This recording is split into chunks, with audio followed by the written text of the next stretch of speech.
What up, y'all? Welcome back to the channel, Dap Universal. I'm Dap, so we're live. Yay! Just old school, old-fashioned pick a card reading. My star fell down. Yep. Oh, no edits because we're live. So just pick it back up. But we're gonna be doing what's the gossip? What's the gossip on you? It's gonna be 2 piles today, and I will have the replay posted for you with the timestamps if you're watching this at a later date. But if you're joining us, yeah, happy Sunday fun day. If you found your way here and you're new here, subscribe to the channel. I have a lot of pick card readings. I very rarely do them live though, so this was impromptu and a surprise. Yay! But you have 2 piles to pick from. We're gonna do pile number 1, the clear quartz. Pile number 1, the clear quartz. Or pile number 2, the aura amethyst crystal. It's the aura amethyst. So pile number 1, the clear quartz. Or pile number 2, the aura amethyst. All right, so if you're watching this later, you can pause it if you need to kind of look at those, check the timestamps below. But let's go ahead and get started with pile number 1, which was the clear quartz.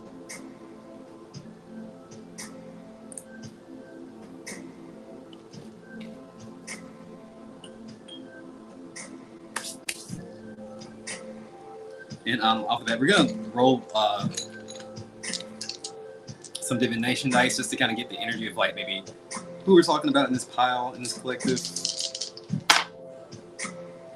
All right, so I see Mars in Taurus in the first house.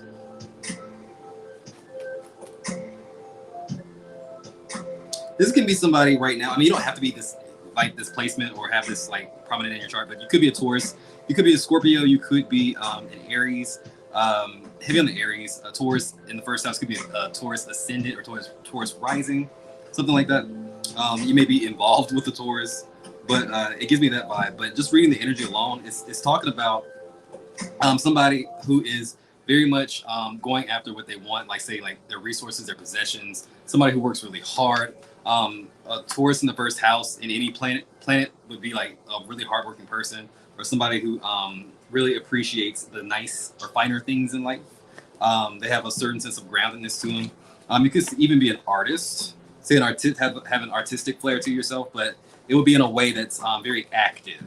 Like say, I don't know, it would be like a very active thing, like dancing or something like that. Like with Mars and Taurus, it'd be like that kind of artistry, like something that requires movement and energy.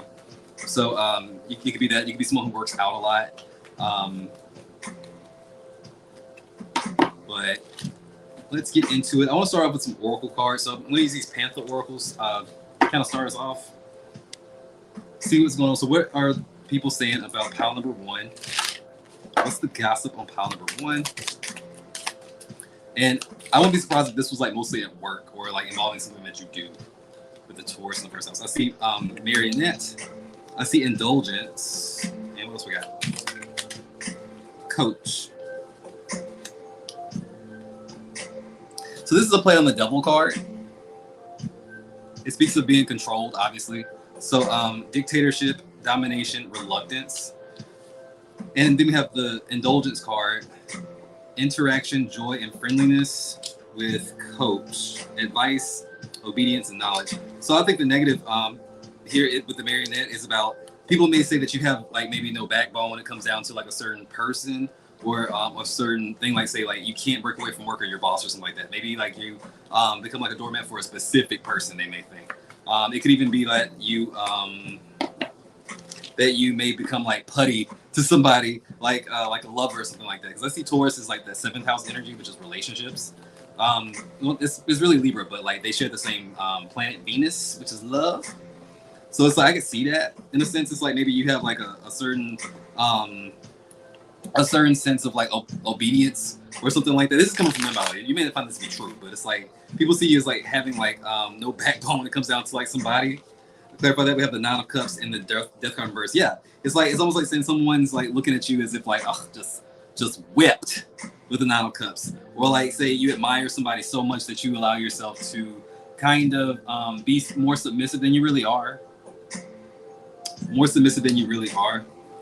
So it's like people kind of notice that, especially if like you're like looking to go after something like a promotion or trying to like, you know, show that you are, you know, like they say that you win more flies with honey than with vinegar. It's like that, but somebody looking in is like looking at it like, oh, you kissing ass. So you're kissing ass, huh? I see you. It's like that energy, whether you believe, whether you think you are or not. Like I said, this is like not objectively the truth. This is just what people are saying about you or what they think is their truth based on like maybe what they perceive, and perception is like whatever. I do these readings because it's fun for one, and then it's like, I think it offers a level of like self-awareness. Like you may not be coming across the way you think you're coming across, but the neutral energy here is indulgence. So this is like almost like a play on the Three of Cups, like being like pampering yourself, having a good time. Venus kind of comes up here too as well, I think. It's like a very Venusian type of energy. Is relaxing and indulging in the things that give you pleasure, like Venus does. But to clarify that, I do see the Emperor that comes up, and the Ace of Wands. So if you are, like say, in a relationship or something like that, this may be more like say your partner or like the person that you like maybe seeing or dating. They may think that you spend too much time with like say friends, or spend too much time going out, or spend too much time doing anything but like focus on them or something like that. With the Emperor and the Ace of Wands, it's like, hey, what about me? It's like, or on the flip side, if it's not that you're hanging out with friends, it could be like completely opposite, where it's like you have friends thinking like, well, where'd you go? So now you got a man, now you got somebody, you know, you got a boo.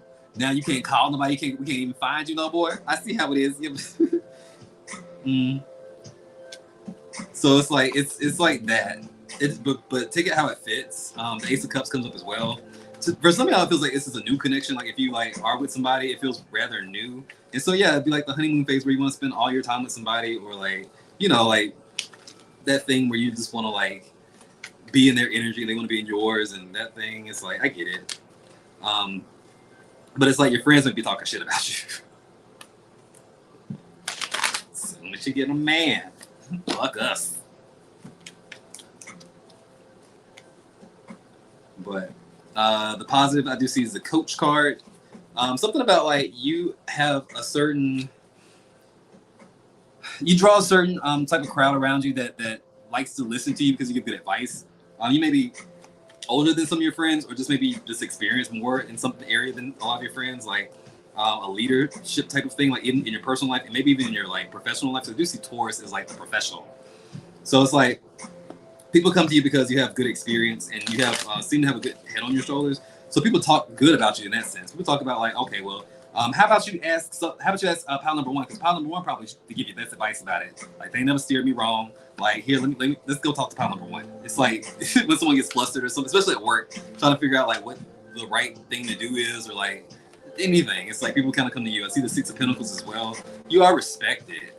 You are respected. So it's like the negative energy of like people, like those friends who talk shit because you probably got like someone new in your life, or you just kind of like maybe involved in something new and not paying them as much attention or whatever. It's coming from a place of like they value you, they want you around, or they like want to they feel like they need you in their corner or whatever. It's like it's more of a compliment than anything else. So it's like I feel like it comes from like a good place.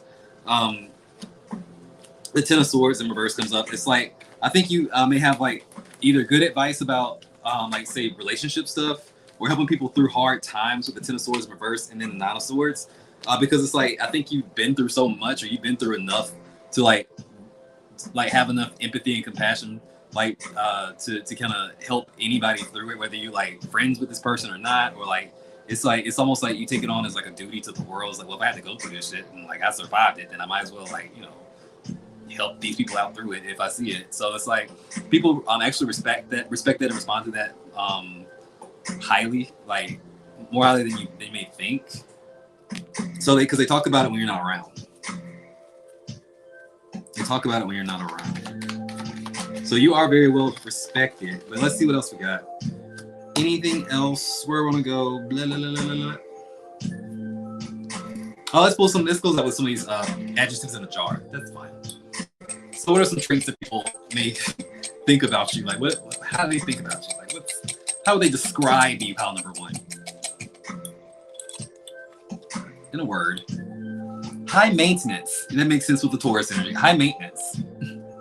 I love it. It's like every like card or like whatever we were using, like high maintenance kind of comes up with an indulgence card. I can see that.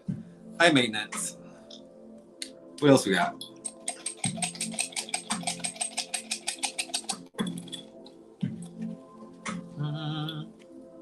Accepting. You bougie, but you nice. They're like, oh, she got some high ass standards. She bougie as hell, but you know, she's still grounded a little bit. Accepting. You don't judge people. You just nice. You just like nice things. Y'all ain't gotta like nothing. Y'all ain't gotta like nothing at all. Y'all, I have standards. Y'all ain't gotta have standards if y'all want. That's what you say. It's like I'm not, you know, stuck up. I just like nice shit. You also have versatile. You get in where you fit in. You're very adaptable. Last but not least, what's another thing they say about you? Magnetic. You are respected, my friend. They do like the shit out of you for what's the gossip reading. This is pretty tame. But yeah, that's what I got. So if you are watching this and you're like signing off or like whatever, remember this: if you got spirit, what spirit got you? Lessons and all we do. Bye. Oh yeah, like and subscribe to the channel and stuff. Thank you. We're gonna move on to pile number 2, which was the Aura Amethyst. Pile number 2, the Aura Amethyst. So this is what's the gossip about you, what they saying about you, and the gossip doesn't have to be inherently the truth. This is just how like maybe you're coming off, and I think it's good for like self awareness type of reasons. It's also kind of fun to do, but like you may not be coming across the way you think you're coming across, right? It's just good to be like aware. You ain't gotta change it if you don't want to.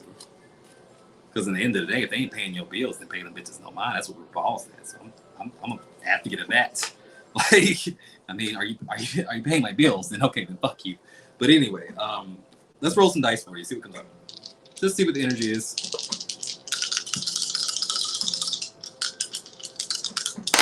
Yeah.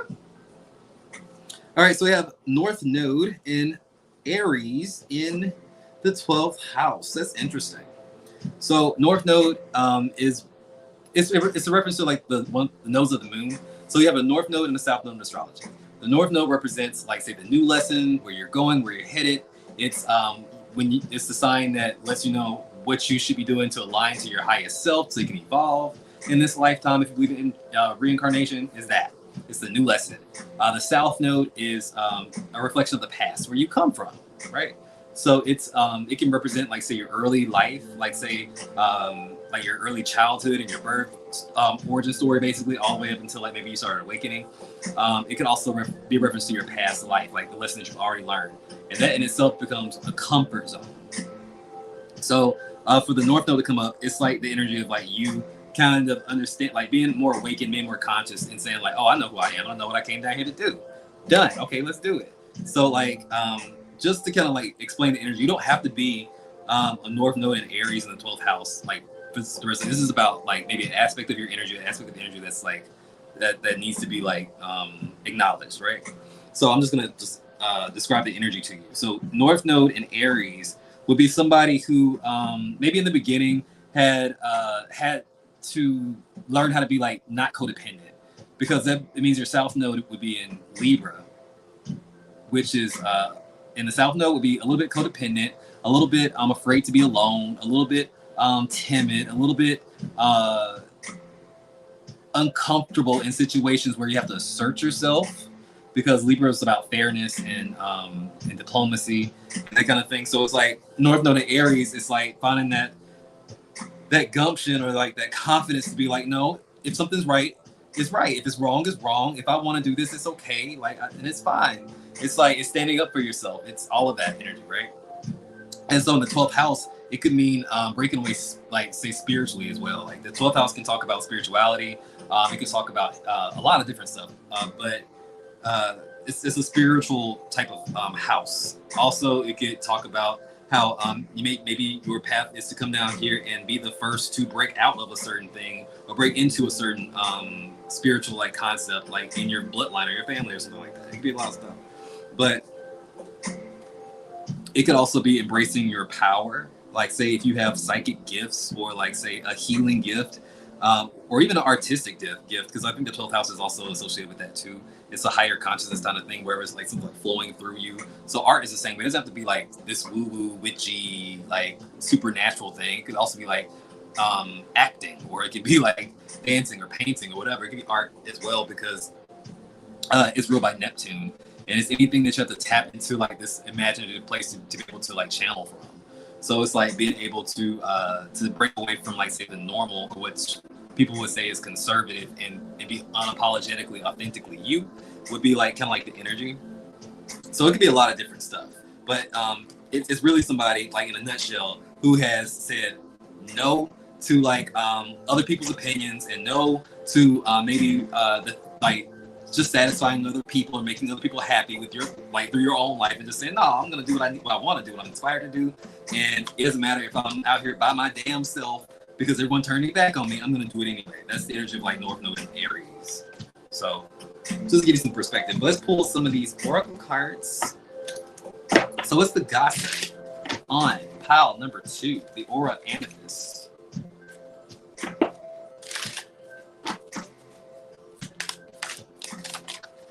All right, so I see confinement. Confinement. Some of y'all may be really feeling lonely, isolated, kind of like maybe a prisoner of your own mind. I also see marriage, sweet love, couple, and dependency. I kind of get it. Let's keep going. Some of y'all may have gotten out of a relationship that you didn't think was going to end the way it did. Or some of y'all may be struggling with still getting over relationships, and it may have been a while ago or something like that. But it's like that energy, because remember, North Node in Aries is finding your path alone. Like it's not about partnership right now. It's not about codependency or connecting with others. It's connecting with the self. So it's like it would make sense to me if like some of y'all were like maybe engaged and maybe you're still like getting over this idea of like maybe it didn't work out or something like that, or maybe you're still with this person and you're like trying to figure like stuck between a rock and a hard place of like, is this right, or like should I get out of the situation? Because we have saving as well, preservation, collection, and meanness.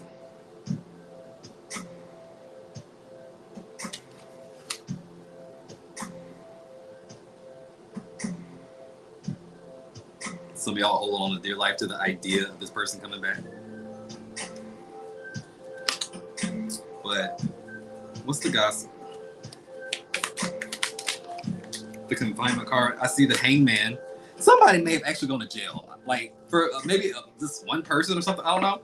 Somebody may have gotten locked up, and you no longer like can see this person or some shit like that. Like they're somewhere else, confined in a sense. Like I don't know what that means, but it's like it may be actually kind of literal. When I see the hangman with that confinement card, the dude behind bars, it's like maybe someone actually literally really is like in jail. I don't know. But that kind of comes up. But I feel like for most of y'all, it's like a metaphorical thing. Like you feel like you are like locked out or like unable to kind of like break through to somebody, and it may be very isolating or lonely or something like that. Oh shit! But people are talking about it. Also with the 5 of Wands, there's like some kind of conflict and confusion that keeps you tucked away as well. It seems like for some of y'all, it could be like a mess. Like it could be something that happened where like you may not want to show your face. The Strength card comes up. It's like it may, I don't know what this is. It's kind of specific, but it's like there's some embarrassing type of energy that kind of comes out. Where like it's like maybe not embarrassing, but it's like you acting, your reaction to it, which is like to withdraw and like to like maybe like run and like not talk about it, or just want to like hide your face about it. Kind of makes people clued in on the fact that you feel a certain way about it, or that you feel embarrassed about it. So people talk about it. Yeah, the 5 of Cups comes up as well, the 5 of Wands. So some of y'all are like going through some situation where it's like brought to your core, and it's like there's a sense of like maybe going through it alone, or like got egg on your face. It could have something to do with a lover, like say an embarrassing breakup or a dramatic breakup or something like that. Yeah. But why this marriage card comes up? The 2 of Wands, the Emperor, and the Four of Pentacles.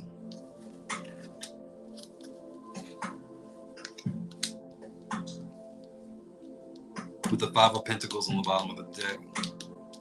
Something about maybe there were like a lot of plans made with somebody, like whether it was to move in or like maybe you're like very public about this relationship or something like that. But something happened because like with the Five of Pentacles and the Four of Pentacles in reverse, it's like it didn't come to fruition. Like things fell apart, or if they're falling apart right in front of your eyes or something like that, and people are just like watching, and you feel like it's embarrassing or something like that. I keep hearing embarrassing.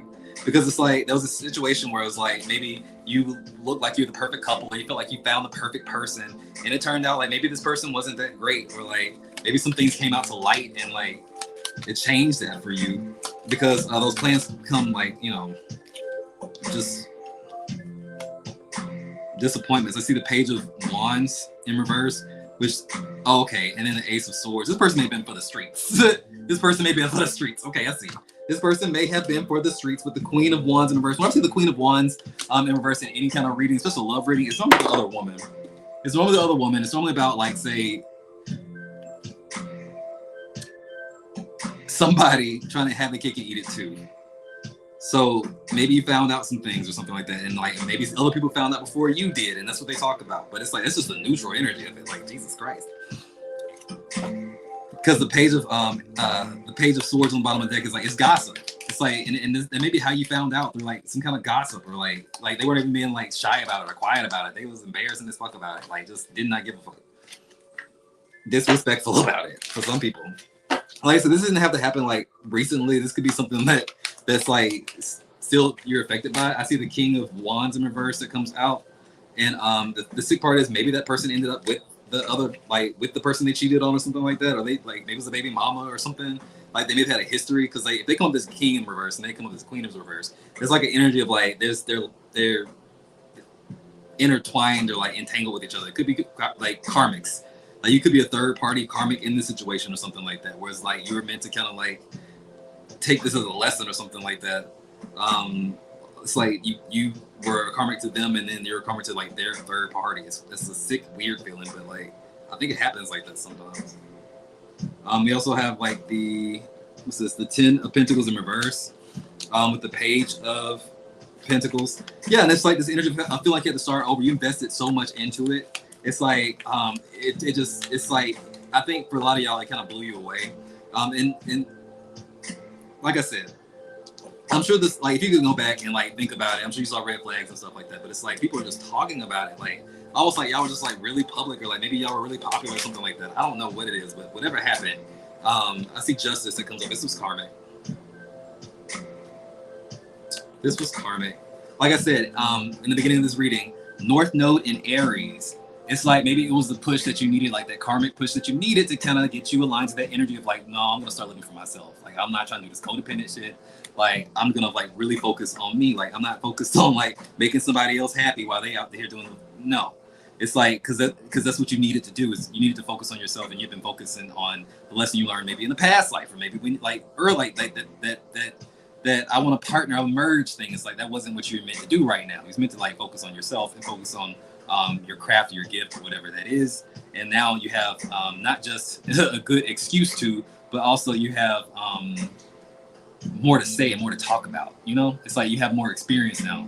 So it's like, a lot of times when we go through like real hard stuff like that involving relationships, I mean, the wisdom that comes from it out far outweighs whatever embarrassment the situation or heartbreak the situation brought you, because it's like that alone, the wisdom alone makes you more intuitive. You're not going to fall for the same shit again, like from the same type of person. You can see it a mile away. So it's like, embrace that. And you'll help people along the way just telling your story about what happened to you, or like whatever. The positive though I see is saving.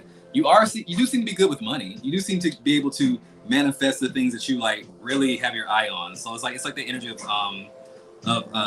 say Aries in the 12th house to me would be like not just a go-getter, but a go-getter to the point where it's like you're spiritually backed up by it, like manifesting. The 12th house, like I said, it involves like spirituality.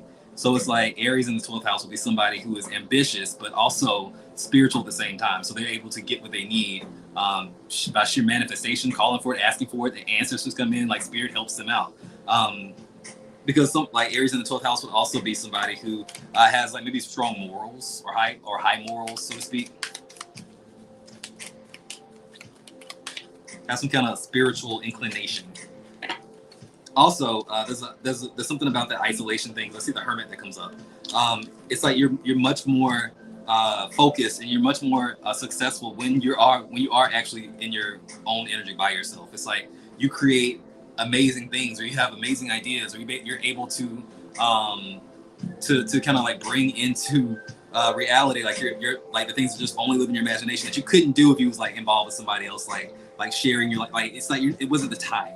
It's like you have too much stuff to do. It's like the things that you're meant to really bring into this world may only really be able to come through when you are in the place of just your own energy, without any like noise, without any chitter chatter, without any opinions, just for you to just kind of create, or whatever that means.